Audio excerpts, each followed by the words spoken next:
I'm Margaret Floyd-Berry, Master Restorative Wellness Practitioner, author, speaker, and Executive Director of Restorative Wellness Solutions. Each week, I interview the world's leading experts in functional health and nutrition to uncover the latest research findings, case studies, and evidence-based clinical applications for reversing chronic disease, including actionable insights and strategies you can implement immediately to elevate your practice, increase your impact, and change the way health is delivered.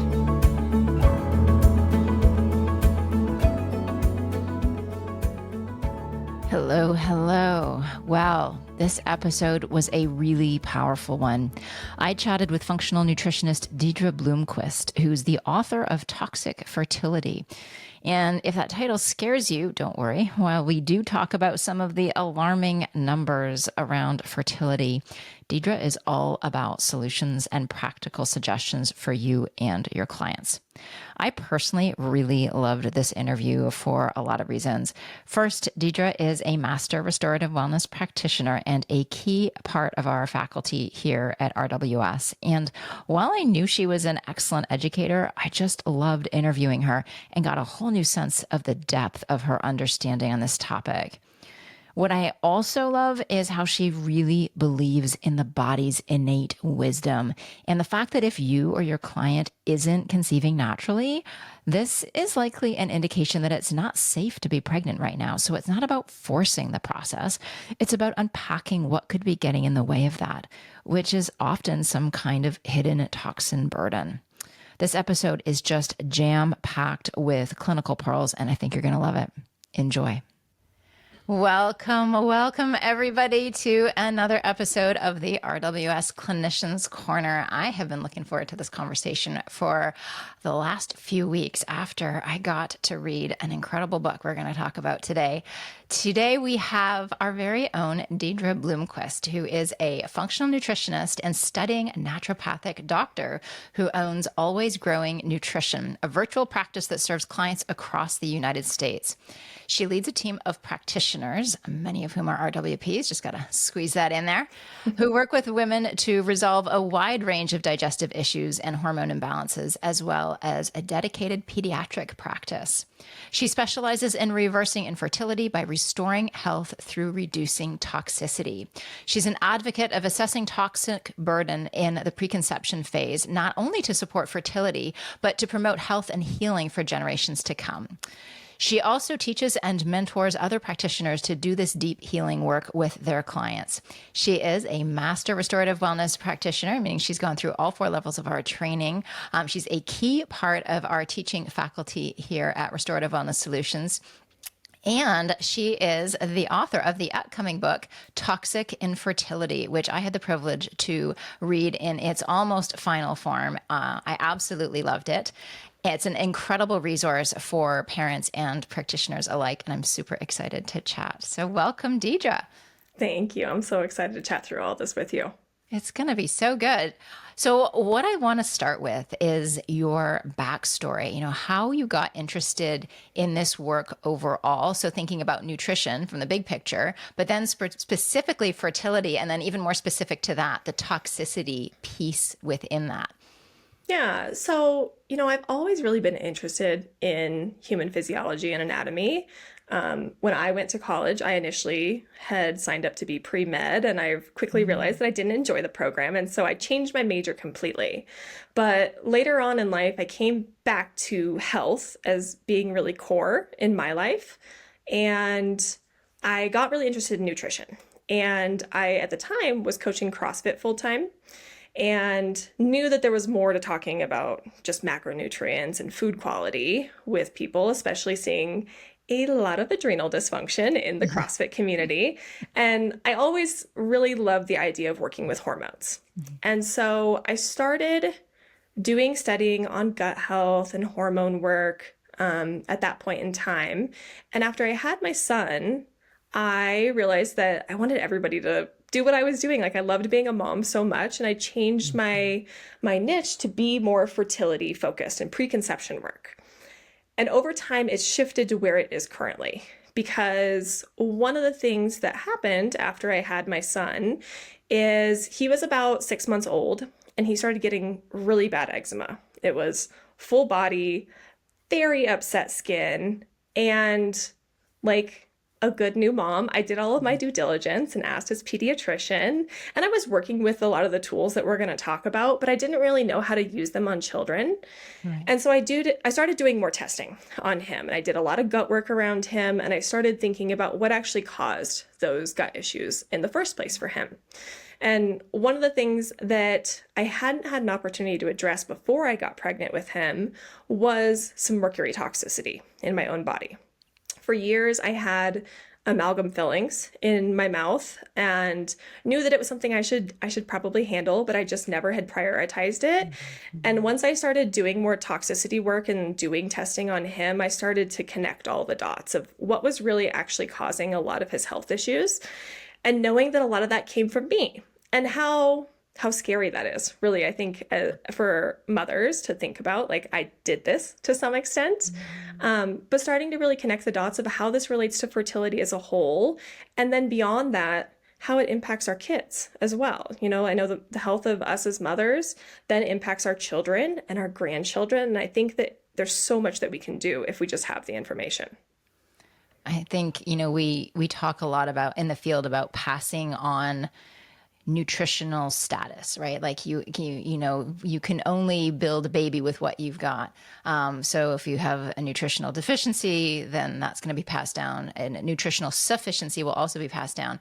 We don't think about the toxicity piece and the fact that that's actually something that we're passing along the line as well. So that's really powerful, and a little disturbing. Now, for those who are listening to this, both practitioners as well as anyone who is thinking or who has children, many of us, and who didn't do this work beforehand, I'm totally jumping ahead here, but just tell us, we haven't lost hope, have we? No, not at all. You know, I sometimes get pushback from people when I talk about this, because it can feel very like you should have known better and you should have done something before now, especially when you have older children. And I always want to come to it from the perspective of it's never too late. All of these things can be reversed. The human body is incredibly intelligent if we just give it the tools to do what it needs to heal. Yeah, absolutely. Well, let's talk fertility really specifically, and I want to start off with some of the numbers, which are not necessarily hopeful in this moment. They're a bit depressing. So, can you share with us some of the statistics around infertility and what our clients are probably seeing in their practice, or what our clients are facing? Excuse me, what our practitioners are seeing in their practice? Yeah, a lot of infertility issues. Yeah. It's estimated that between, about 1 out of 6 couples are going to have trouble getting pregnant. It falls between 9% and 11% of people are in reproductive age in the US having some type of fertility problem. That might not seem like a large percentage, but when you think about how many people live in the US alone, this is a really scary statistic. And about a third falls to the male partner, about a third falls to the female partner, and in about a third of cases, nobody can determine what's going on. They think that about 20% of cases are really called unexplained infertility, just meaning that they can't figure out what's causing it. It doesn't mean that there aren't answers, in my opinion. It's just a matter of we don't know whose fault it is. I see so many women that come in who have picture perfect cycles. They have no symptoms whatsoever. And it's just a matter of digging a little bit deeper to figure out exactly what's causing it. Well, that leads me perfectly into my next question, which is all about the hormonal side of things. Because I think when we think infertility as practitioners, we often think to start with hormones, since that's such an integral piece of this puzzle. And it is. But the question, I think, is what is driving? So sometimes you're going to see no hormonal imbalance. In some cases, you will see significant hormonal imbalance. Either way, I think that really important question that you do such a good job of unpacking in your book is what else is getting in the way of this. So what do you specifically see driving these really alarming rates of infertility?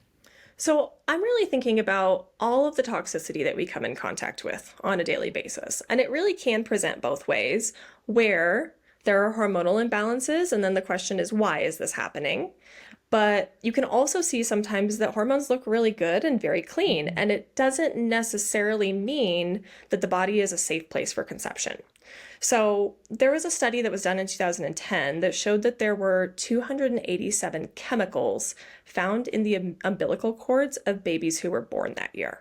That's a lot of chemicals that kids are being born with, and it comes from somewhere because they've been exposed to nothing when they are born. In the US, there's 86,000 chemicals that are registered for use. There's even more, double that or more in the world.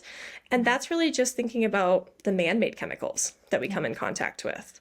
That's not thinking about heavy metals and how they impact us, or molds or plastics, or even thinking about pesticides. And unfortunately, these are things that we're being exposed to on a daily basis.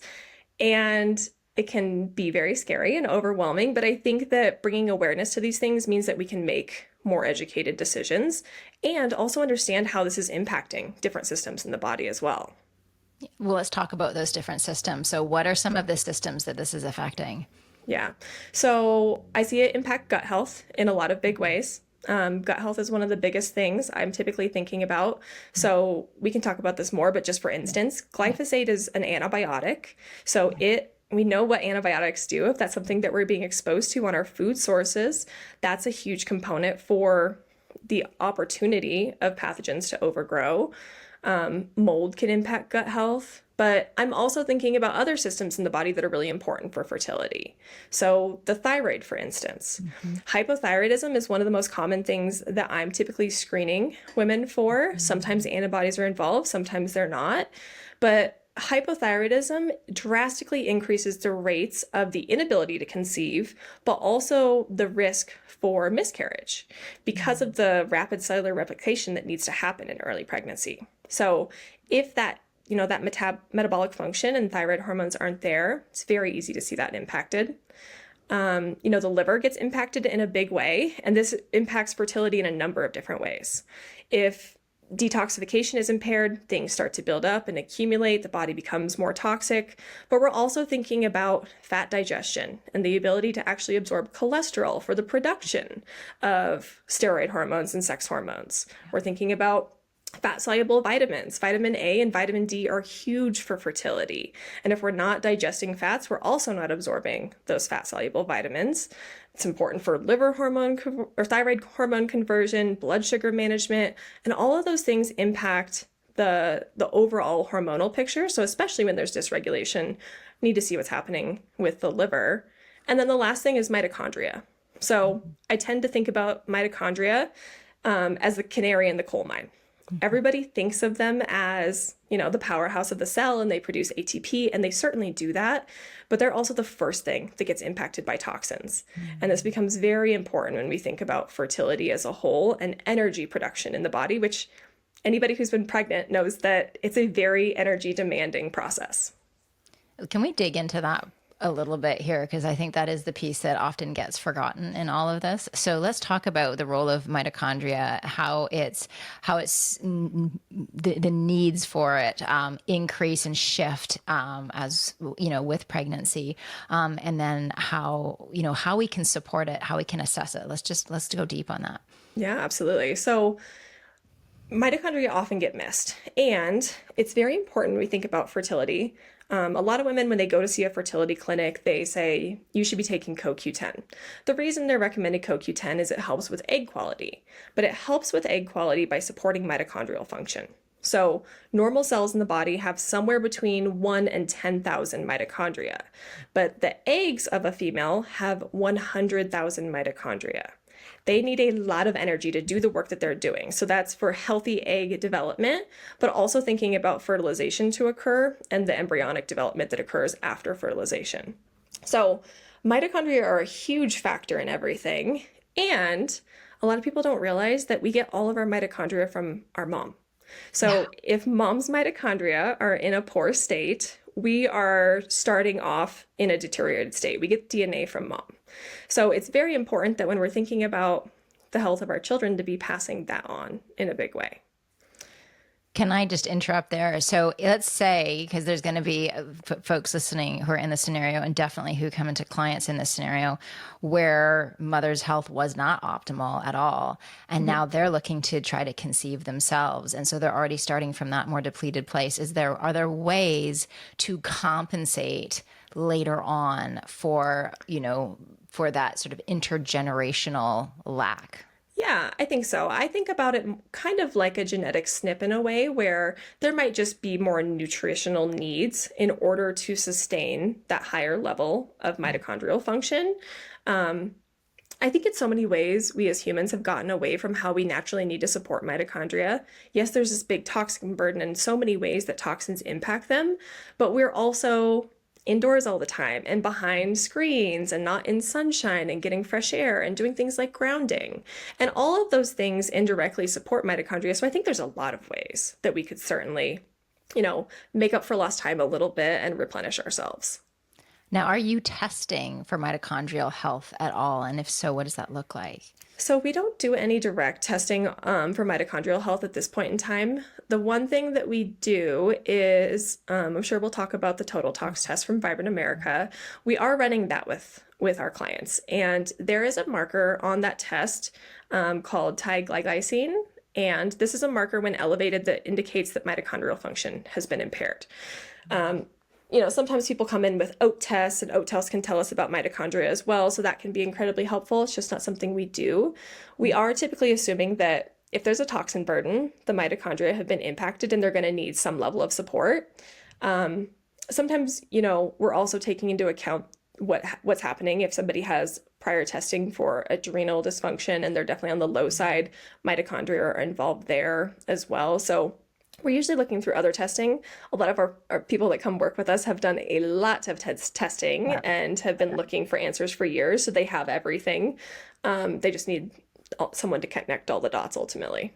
Yeah, absolutely. Absolutely.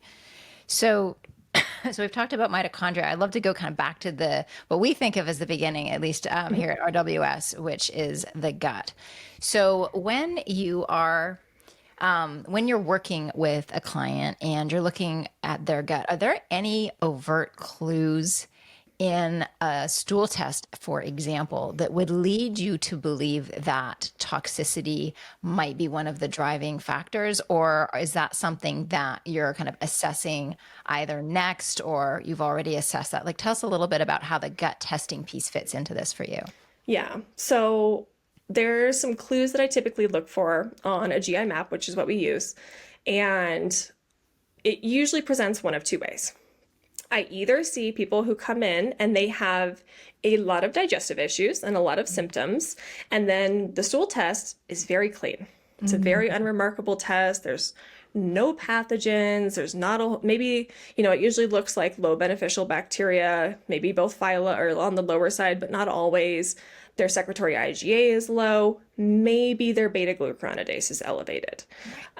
Those are kind of the bare minimum. And often we get stool tests that look like this and it feels so defeating because they have all of these symptoms that we now can't explain in any way. So I see that happen. And then I'm thinking about toxicity that we might just be missing on testing. And then the other presentation that I typically see is when a GI map comes back riddled with pathogens, and it is just everything under the sun.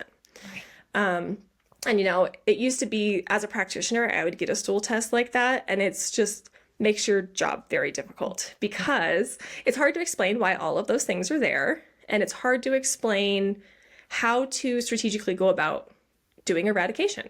It becomes a very comprehensive protocol, like a very large protocol for people. And what I was finding over time is that people would have recurrent infections come back again and again, even when we had addressed things fully. So they would go through a protocol, they would feel better, and then I'd hear from them maybe 6 to 12 months later, and they'd say, I feel like I have all the same issues again. And I just was stumped of like, why is that happening? There has to be a reason. And so, looking at the data, what I've found is that there is a reason for these pathogens to exist in our body. So just some examples. When we think about bacterial overgrowths, they're feeding on decayed tissue. They're working to break things down, and there's often some type of chemical component. So for instance, Pseudomonas on the GI map, when I see this elevated, there's research that indicates that one of the things that Pseudomonas actually does is break down glyphosate in the gut.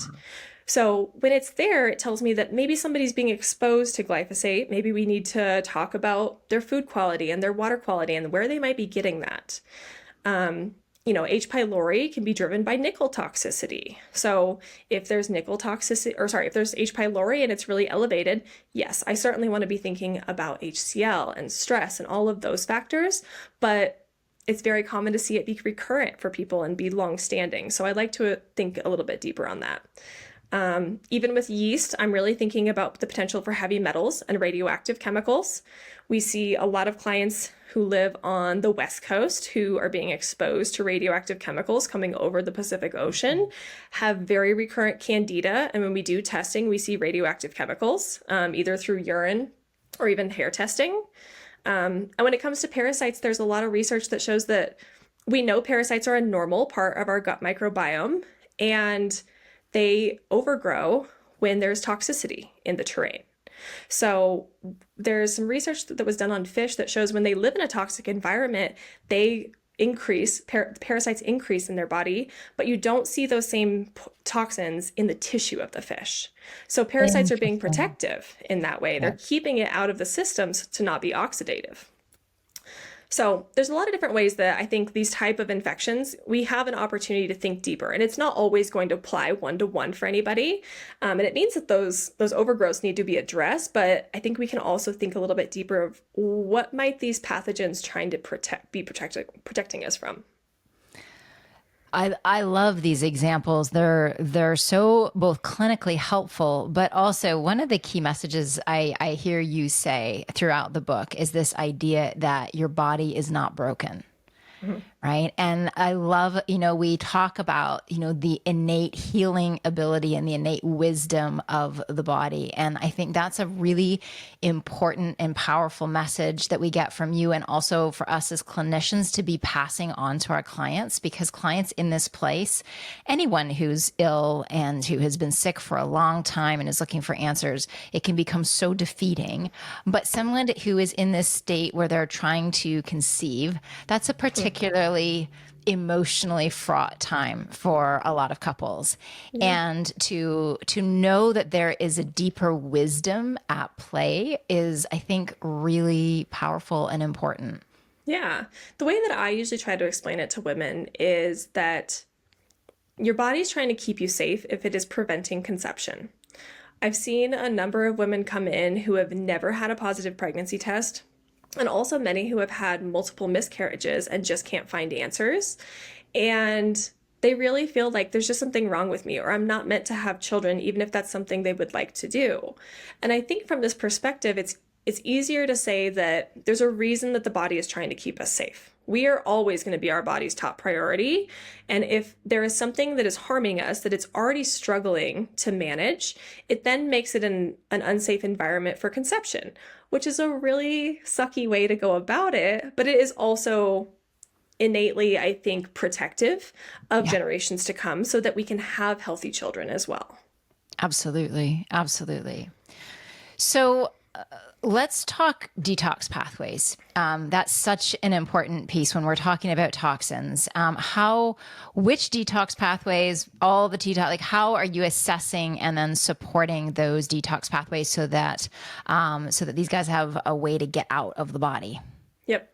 So I think about a few things in terms of detox, whether it's, thinking about liver or colon. I always really emphasize colon drainage is super critical. And it's one of the first things that we work on. And then from there, we're really thinking about the liver's ability to detox things as well. When people have a toxin burden, it's not uncommon to see their liver already struggling.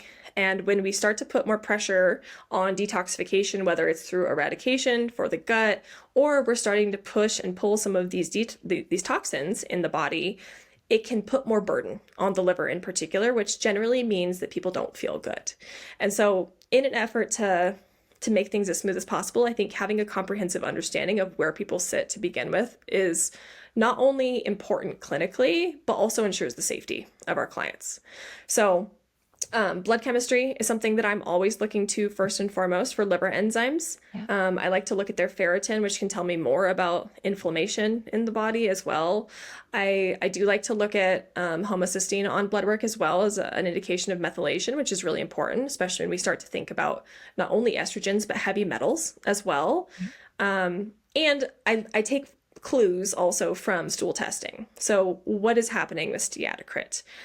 I can't tell you how many times I've had somebody come in with a GI map that somebody else ran for them and they just missed the fact that steatocrit was there and that the liver likely needed some support because it wasn't marked as lab high. But I'm also looking at beta-glucuronidase, knowing that that is an indication of the enzymes that are being produced in association with glucuronidation. Glucuronidation is one of the big things that can be impacted from mold and mycotoxin exposure, so I always am thinking about that. And I'm also thinking about the client's symptoms. So if somebody has skin issues or they have itchy skin and histamine issues, I'm thinking about what's going on in the liver. I'm thinking about if there's any level of constipation, if they have floating stools, if there's anything like that. It's really important to address early and often, I think.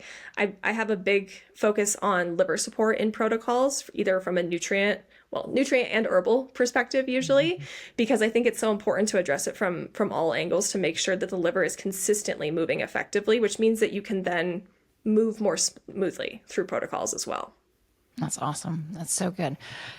I want to talk about the big picture. Like as we're talking about all these different kind of bits and pieces of the process, but I want to talk about that big picture. And, let's kind of run through a scenario here. So let's say a client comes to you, they're trying to get pregnant. Maybe they've been trying for a while unsuccessfully. They're really struggling to conceive. Maybe they've had, as you said, multiple miscarriages, maybe even unsuccessful rounds of IVF. Maybe they have gone to that point. So what is your first step? Can you walk us through your process? And I realize that it's impossible to put everybody into one bucket like this, but if there's some key things that you're looking for, can you walk us through that? Yeah, so I'd like to get I always ask people about their digestion, if there's anything that is happening there. I think it's so common that when people have issues with miscarriage or, IUI, IVF, they go in, they see a fertility specialist, they kind of have blinders on when it comes to hormones and the reproductive system. And nobody has ever asked them, what about your thyroid? Or what about your digestion? Or how do you feel throughout the day? Do you get hangry between meals? And so I like to take more of a full body approach and then try to connect some of the dots in terms of what might be happening. So, even if somebody says, oh yeah, I get really hangry between meals. Well, I know there's at least some level of hypoglycemia likely happening and some blood sugar dysregulation. That is going to impact all of their hormones. So I try to maybe connect the dots ultimately. The other thing that I think happens a lot of times with people who have been struggling for over a year is they've done some testing at that point, even if it's been done with their physician. And often because physicians are not always using functional ranges to assess blood work, things often get missed. And there are answers lying in the blood work that they've already had done.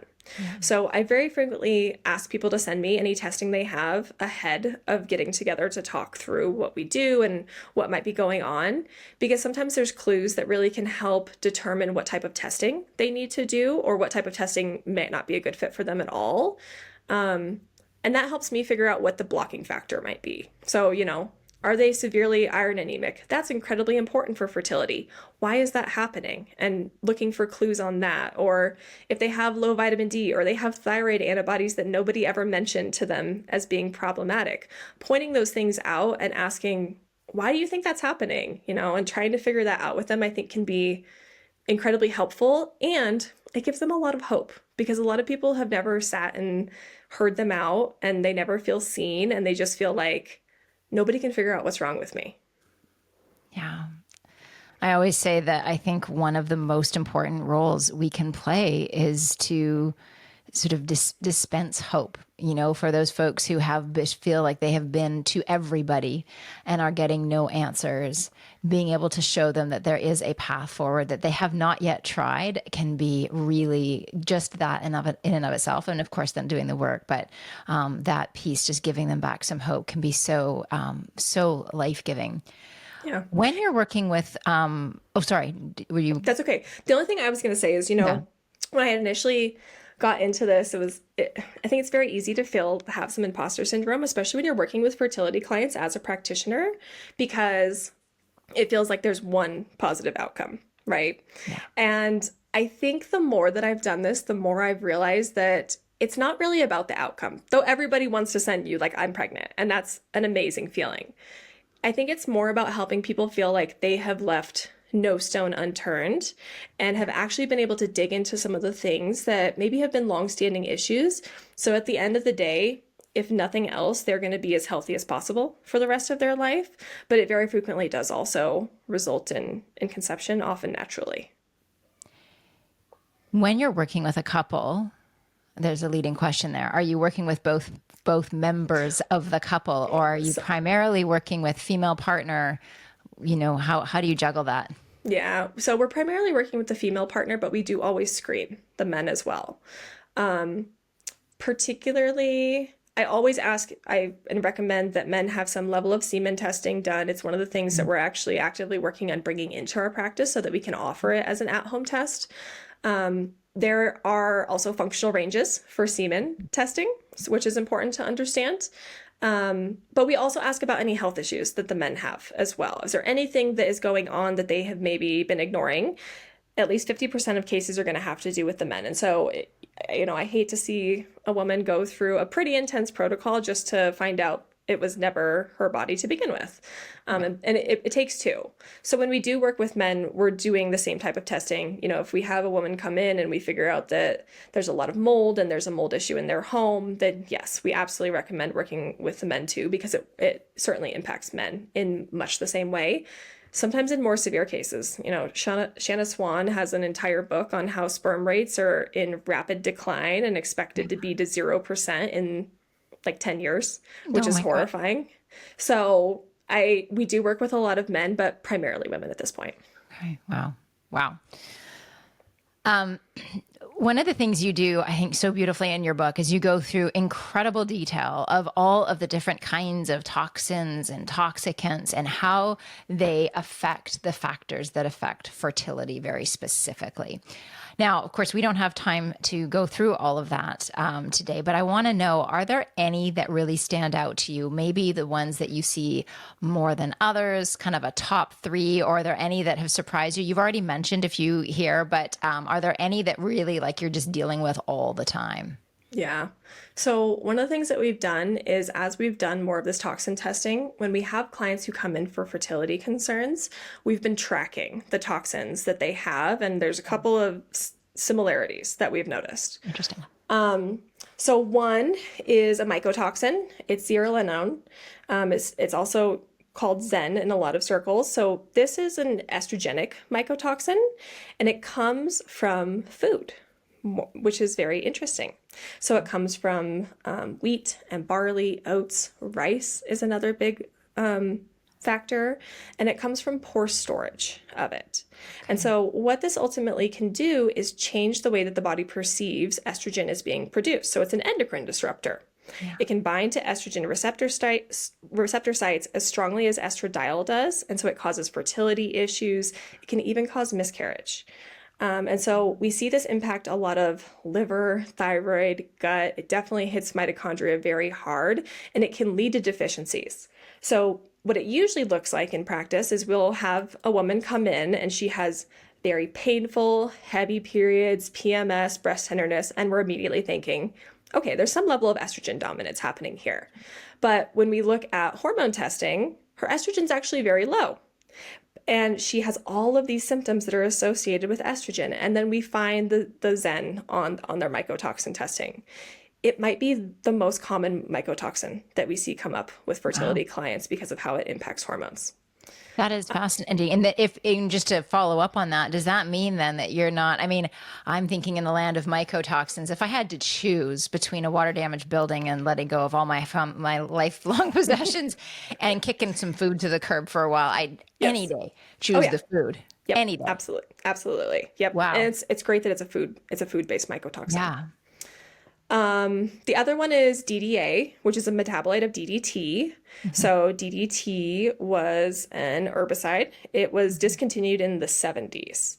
But the thing that we're finding is that we see it in a lot of testing for women in their 20s and 30s, which is very confusing because it's been gone for a long time. But we're also finding it in umbilical cord blood as recently as 2010. So not super recent, but it's still happening.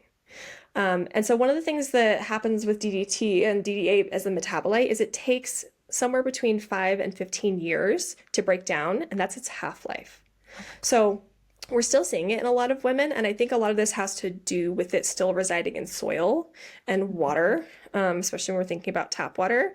We see it a little bit more in certain parts of the country where farming is a little bit more prevalent and it was used more. But DDT has a lot of nasty health side effects, which is why it was pulled off of the market, and we're still seeing it in a lot of women's urine excretion, which is very scary. That is really alarming. I was wondering if it was just the intergenerational, the passing along, but wow, that is, Yeah. I would not, now you're surprising me. I never would have expected that would be one that you're seeing commonly now. Yeah, super commonly. And that one's one of the trickier ones to address. And then the third is kind of more of a category in terms of heavy metals. So we see a lot of heavy metal exposure and a lot of toxicity. We had a client who came in and she had had 2 miscarriages by the time she had come in and lived in a house, and she was just sure it's like there's got to be mold in my house or something. Like there's clearly something that's harming me. She had a healthy pregnancy prior to that and just couldn't figure out why suddenly she had this now secondary infertility. And we did some testing on her, and we didn't find any mold, which was great. It wasn't a home situation, but she was just riddled with heavy metals of all kinds. And we see a lot of mercury, a lot of lead. And so we worked on just supporting detoxification pathways. She was right in the middle of her protocol and sent us a message like, I am so shocked, but I am pregnant. Like, I can't believe it happened so quickly in a matter of 2 or 3 months of working together. And so we do see a lot of heavy metals. They displace minerals in the body, which are really important, especially when we think about the thyroid. And they can cause a lot of liver toxicity, which just means that everything that we then come in contact with starts to build up. So those are the 3 big ones that I usually see. And those are going to be the more of like the really heavy hitters that we focus on. Right. Okay. Wow. Let's start testing. Yeah. So you mentioned the total tox. Is that your favorite because it does it all? Yeah, I like that because it's all together in one. And it's very comprehensive. There's, I think, 29 different mycotoxins that are on that test. So it's a pretty good bang for your buck. And it's just one single urine sample collection. Perfect. Can you give a little for those who don't know about the total tox? Just can you any different mycotoxins, the different pieces that you're looking at there? Of course. So the total tox screens for mycotoxins. So it's 29 different mycotoxins, which are going to be the poisonous substances that mold produces. So regardless of whether there's a current exposure or a prior exposure, mycotoxins will tell us if there is something happening there that hasn't been removed. It is also going to screen for heavy metals. So this is kind of one of 2 ways we screen for heavy metals. It's via urine, so it's both current and past exposure, especially if things have built up because of impaired detoxification. And then it also screens for industrial chemicals. So it will screen for BPA, it'll screen for your parabens and your phthalates. People often understand those as being endocrine disruptors, but it's also screening for things like glyphosate, atrazine, the DDA, BPA, things like that are known to impact fertility as well. And then the other thing we do on the backside is more and more we're using HTMA to screen for heavy metals because it's a slower excretion. So we can often catch heavy metals. I'm a perfect example of this. When I do total tox testing, no mercury. When I do an HTMA test, there's mercury. I did it when I even had mercury in my mouth and it showed that. So I think it can be helpful to have two perspectives potentially, so long as the client's open to sample collection and budget point. I think that's always one of the challenges when we're looking at toxin testing, right? Is that we're looking at excretion. And so necessarily we're relying on elimination pathways working to some degree, and that the body is actually able to excrete. Are you doing any kind of provocation or anything like that prior to testing or opening up those detox pathways just to try to ensure that you're going to see something if it's there? Yeah, we actually don't do a whole lot of provocation, but what I will say is a lot of our clients are very well educated and they're already doing some type of Right. detoxification support, usually on Yeah. like liver or something like glutathione. So we're not doing anything directly and we don't usually instruct them to do that. And then we're also, looking at the full clinical picture. If they Right. have symptoms, I think the one thing that I do really enjoy about the Total Talks is on the preceding pages after the summary, it will show you an actual quantified amount of each mycotoxin. So you can see, like, is it getting close to where it would typically be flagged in order to know if it might be a potential factor. We just didn't catch it flagged on testing. Right. Right. Right. Of course, the first step in all of this when we're talking about toxins is to minimize.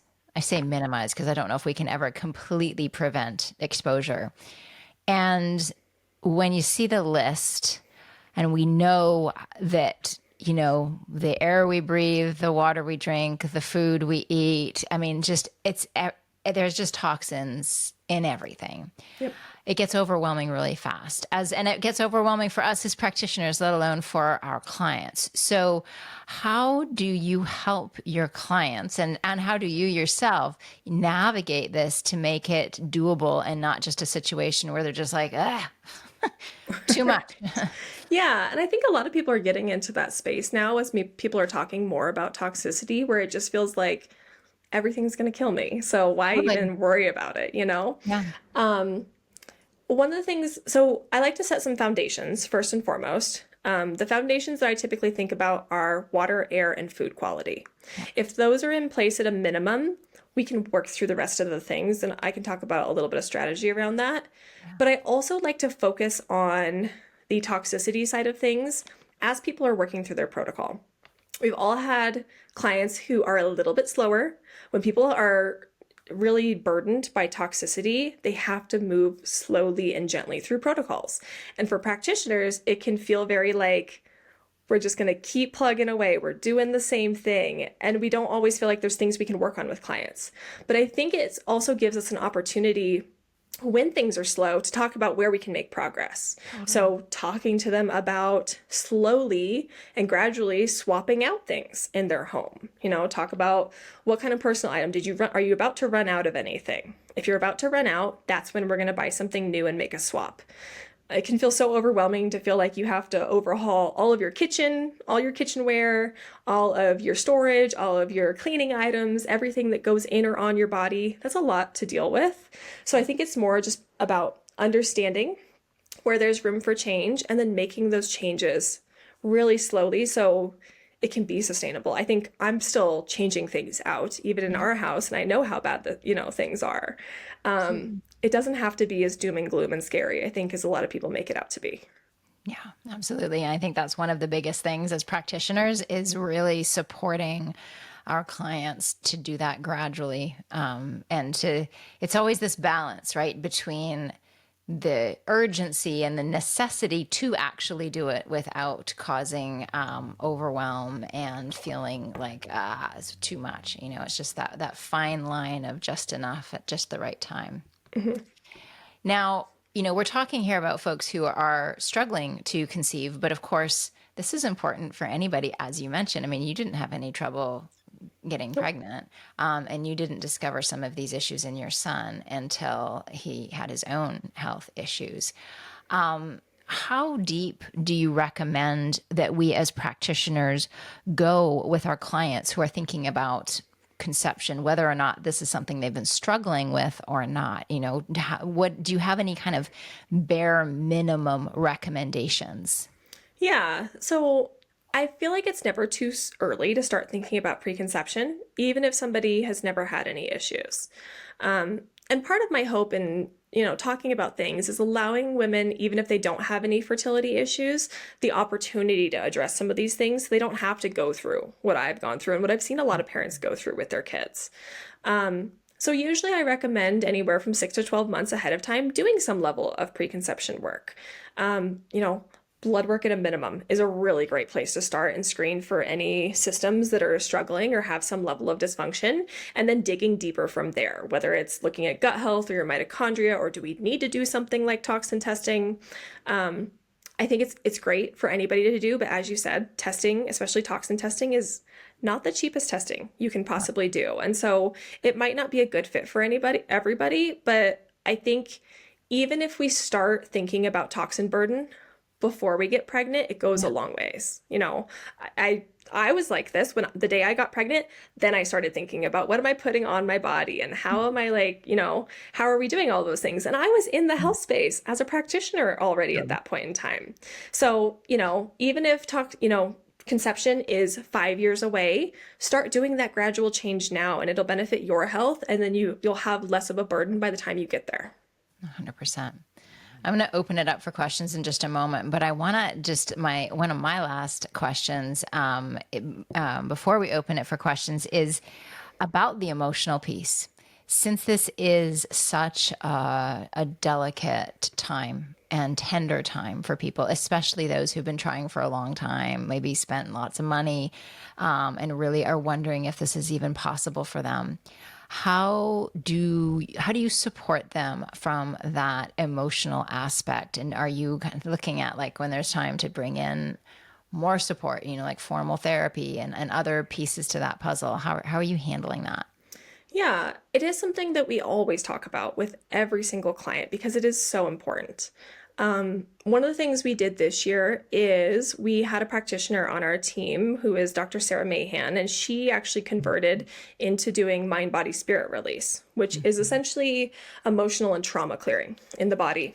And we incorporated this because one of the things that we were finding often with women is we would nail the protocol, hormones looked great, and there was still some level of a blocking factor.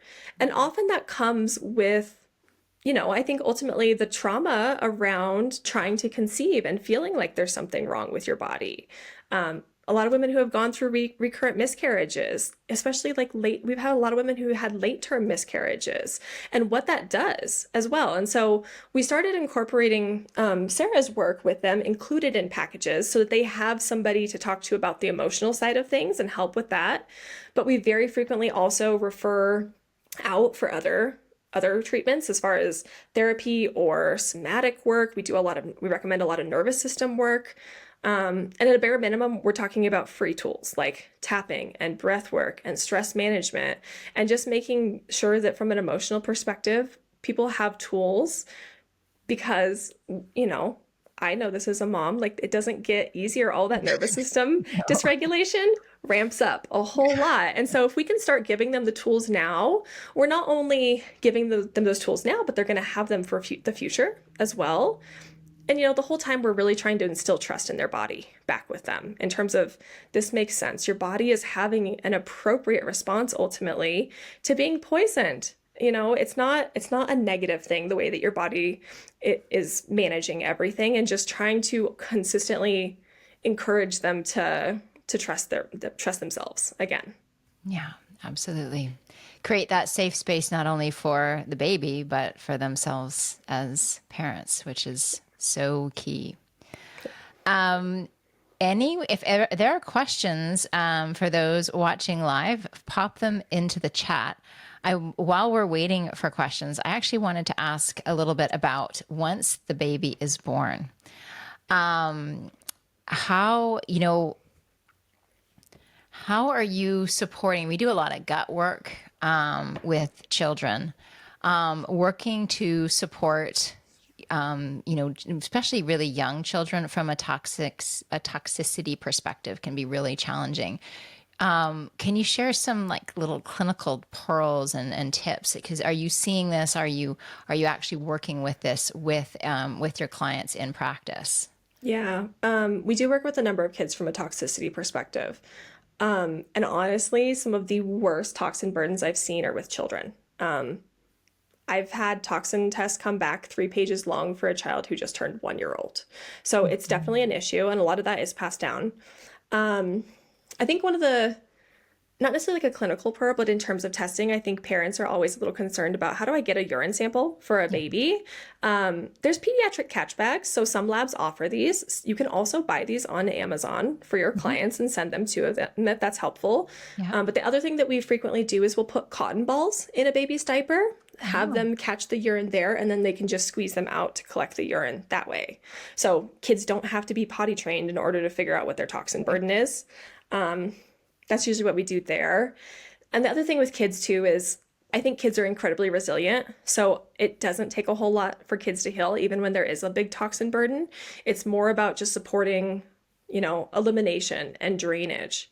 So many kids are extremely constipated and not getting any support. That alone is going to decrease a toxin burden. So it doesn't always take such a heavy hand to help kids. Right. Right. They're so resilient, ultimately, the littles. Yeah. Okay, I'm seeing questions here in the chat, and thank you all for your patience with me. The chat doesn't move the way the chat in other software platforms do, so I'm not aware that there's questions, and all of a sudden I see a whole bunch. So Lexi's asking a question about order. So you start with blood work and toxins before hormone testing. Can you give us like kind of the order of operations in terms of testing that you're doing typically? Yeah, absolutely. So I don't typically start people with hormone testing, even if they're having fertility issues. And the reason I don't do that is I already know there's something going on with their hormones, ultimately. Even if their hormones are perfect, and people tend to know if their hormones are perfect already, they've done the testing and they're fully aware. But I don't want to know what the problem is. I want to know why it's there to begin with. So by doing things like blood work, stool testing, toxin testing, that's going to be able to tell me exactly why there is a stress on the body that's making it feel unsafe. And then I leave hormone testing down the line. It's always on the table for my clients if they want to do hormone testing at any point in time. But what I find is we don't typically need to run it. Things get better, periods improve, they get pregnant, and we never had to have them spend hundreds of dollars on hormone testing. The Clinician's Corner podcast is sponsored by Restorative Wellness Solutions, the premier clinical training program for health practitioners who want to learn how to finally get to the root source of their clients' health concerns and help them reverse complex health challenges and chronic illness. You can't afford to keep guessing. Your clients can't afford it either. Today's clients are sicker than ever before. Their health histories are more complex than ever before. And you simply can't deliver the results they crave or build the practice you desire without the right clinical skills. Enter Restorative Wellness Solutions' foundational course, Mastering the Art and Science of Gastrointestinal Healing. Our clinically proven, systematic approach to restoring balance within the body that has helped over 1,000 practitioners transform their clients' lives, grow their business, and change the way health is delivered. In less than 12 weeks, you'll develop the clinical skills and confidence you need to help your clients feel better faster. Learn how to work with advanced lab testing to identify food sensitivities and imbalances within the gut. Craft custom targeted protocols that truly resolve your client's gut issues and work safely and effectively with supplements to deliver consistently life-changing results. Enrollment for our fall 2024 semester is now open. Visit masterguthealing.com to apply today. Yeah. Oh, looking at those underlying factors is such a key piece of this whole puzzle. When it comes to toxin testing, getting a lot of questions just in terms of the clarification. So the total tox test, that is from Vibrant America. And you can open up an account. That is not sold anywhere other than Vibrant America. It's not available through direct access testing services like Avexia. And then which HTMA are you using as an alternate for heavy metals when you're doing heavy metals? We're using the Trace Elements lab right now. Got it. Laura asks, is it very dangerous to get pregnant while doing a detox protocol? Great question, Laura. Do you advise couples to stop trying while they're detoxing? Yes, I do. So when somebody comes in to work with me, I always ask about their timeline for pregnancy. I say, I know you want to be pregnant yesterday, but realistically, when would you like that to happen?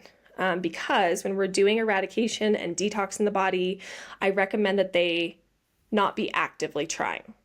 because it can be dangerous. And I want to be able to do some prep and some, nutrient replacement and nourish them prior to pregnancy. Now, we do have a number of people who get pregnant right in the middle because their period shifts, maybe they weren't tracking appropriately, whatever it was. And so what we do in that case is we always tell them, in the event that you should get pregnant, please don't try. But if it does happen, great, let us know.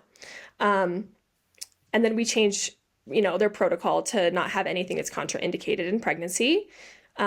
People's follow-up question is, does this increase the risk of miscarriage? Knock on wood, I have not had this happen yet clinically, where a woman gets pregnant in the middle of a protocol and has a miscarriage, even when she's had recurrent miscarriages prior. That's huge. That's huge.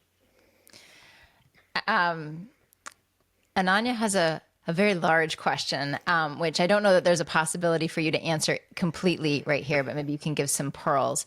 She's asking, what are your approaches in dealing with mycotoxins, DDA, and heavy metals? Great question.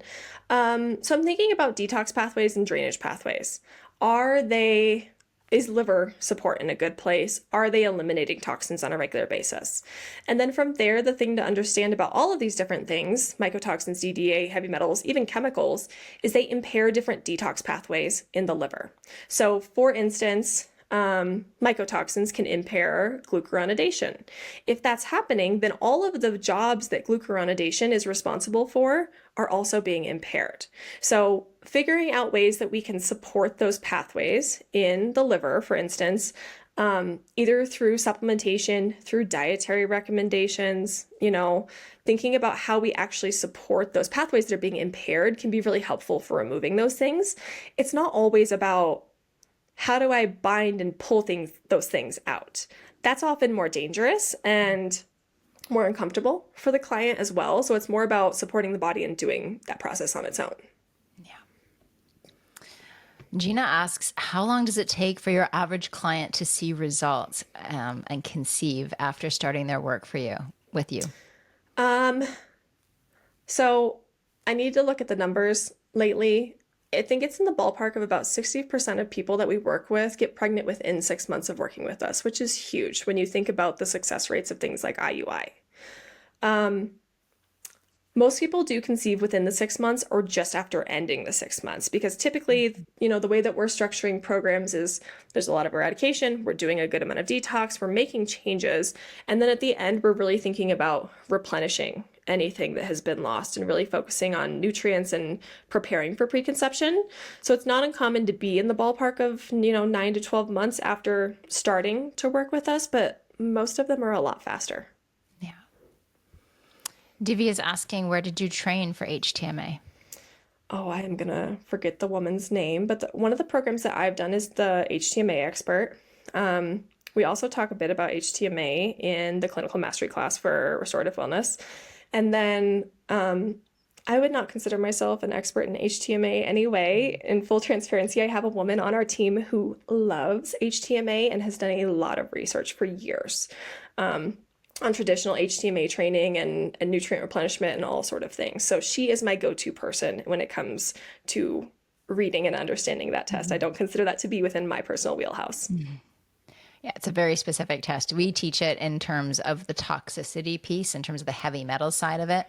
We don't go into great depth in terms of the actual mineral side of it, but it can be really useful for exactly the reasons that Deidre said in terms of assessing toxicity. Anne is asking if you have a favorite mineral supplement.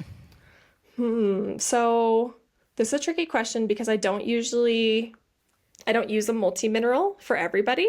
It really is based on their needs and their testing. I think this feels like a cop out of an answer, but I feel like most people aren't getting enough sodium, period. Mm-hmm. They're not getting nearly enough in the correct forms. So that would probably be my top pick, is doing some type of supplementation, usually through some type of like electrolyte drink mix for mineral supplement. Yeah. Amazing. For practitioners who want to dig deeper in this area, what are your top recommendations? Yeah. Restorative Wellness Solutions has been fantastic for me. It has drastically changed the way that I practice and understand the way that the body works, so much so that I feel like I can go toe to toe with a lot of practitioners who have much more expensive and vast educations than I do. So that has been really instrumental in everything that I know and connecting all of the dots. A lot of practitioners are familiar with Cellcore and their products. I firmly believe that Cellcore is an education company. They just happen to sell supplements. I have learned a lot from them in the education that they provide in the back end of their portals, but also attending a lot of their conferences year after year and going back through a lot of the resources that they have available for practitioners. And in terms of the toxicity side, unfortunately, there's not a whole lot out there at this point in time to learn more about this. Neil Nathan and Jill Krista are great resources. They have a lot of information. They do a lot of webinars that you can listen to learn more about the mycotoxin side of things in particular, but those have kind of been some of the core influences in the way that I work. Awesome. Oh, I see a couple more questions coming in here. So we'll answer these and then give folks a way to get in touch and buy your book. Because gosh, you guys, this book it's so good. What are your thoughts on the Cellcore CT minerals? Speaking of mineral supplements. Yeah, so I do love the CT minerals, but I personally preferred when they had a liquid option because it was one less pill that people needed to take. But I think the best part about the CT minerals is it contains fulvic acid. Fulvic acid has a lot of benefits in the body. It's a great electrolyte. It also binds to things like radioactive chemicals. And so it's in a lot of the Cellcore products, but it's one of the big reasons that I like CT minerals. I don't feel like they talk about it very much, but they had won some type of award for how much radioactivity they were able to pull out of water in Japan following World War II for CT minerals. So I do think it's a powerful product, but even having some type of fulvic acid can be really helpful. Awesome. And this is Laura has a question about, so many supplements. Do you use combination supports for both mitochondria and egg quality? Because the research suggests so many different supplements, it can be a lot of pills. I would add to that. I think it's a great question. I would add to that. How are you choosing? Because just mitochondrial support, just mitochondrial support. There's just this like abundance of options. Do you have your favorites? How are you managing that? Yeah, I do like to pick combination supports. I think it makes it a little bit easier and you're giving them multiple nutrients in one place. Some of my favorites are the mitochondria NRG, which is from Designs for Health, I believe. There's another one. So I like that one. Like that's kind of my base level, has a lot of multiple nutrient supports in there for mitochondria, including CoQ10. So it works very well if somebody is working with a fertility doctor and they say, I'd like you taking CoQ10, got them covered. But the other one that I like is the one from Quicksilver. It's a liquid, but it also has adaptogenic herbs. We know that hormones don't function in a bubble. And typically, if someone's sex hormones are dysregulated, their adrenals are dysregulated, and adaptogenic herbs are a really easy fit. So, especially if I have somebody who's really high stress, they come in and you can just tell they are like on edge all the time. Adaptogens are a great fit for them, and they get the bonus of there being things like CoQ10 and resveratrol in there as well. Awesome. Thank you so much, Deidre, for sharing all of your wisdom and insights. This is such a critically important area. And you guys definitely get her book. So it's called Toxic Infertility. It's out for pre-order now, all the places, Amazon and all the things. So it's not on Amazon. It is on my website. I'll put the link in the chat right now. But it will be on Amazon on July 1st for anybody listening to this after the fact. Awesome. July 1st. So by the time people are listening to the recording of this, it will be after July 1st. But for those folks who are here, is there anything that we can do to support you to make your book launch a big success? And in addition to, of course, getting the book and get it for your clients, just have someone on hand. Anything else we can do to support you? Sharing it helps a ton. I think that, when I wrote this book, my publisher was very emphatic about this is a great book when it comes to fertility, but I think this would help anybody. So anybody with a health issue, they can apply this. It is fertility focused, but we're not talking about hormones. We're really taking a root cause approach to everything. Especially practitioners sharing it. I firmly believe that as practitioners, we're really going to thrive when we work in community and can help others. And I'm always happy to help practitioners grow any way that I can as well. So if you're not already following Deidre on Instagram, it is Always Growing Nutrition. Yep. So, and then she also does clinical mentoring. So for those of you who are restorative wellness practitioners, you can book through her, through RWS. And I know you do some mentoring for folks who are not RWPs as well. How do they find that? I do. You can actually find it on Instagram under a highlight called Mentor. You can always send me a message or send me an email as well, and I'm happy to send it that way. Awesome. Awesome. Well, thank you so much. This has been fantastic. Just so many good wishes to you with this book and the lives that you're going to change. We're really excited for you. Thank you for everything that you do. Thank you, Margaret. I appreciate it. Okay, everybody. We will see you in a couple of weeks. Thanks so much. Have a really good night. Thank you for joining me for another episode of the Clinician's Corner. Don't forget to head to the show notes to access additional links and resources. And if you liked today's episode, please be sure to hit the follow button and consider leaving a review, sharing it on social, or texting it to a colleague. The more we spread the word, the more lives we can impact for the better.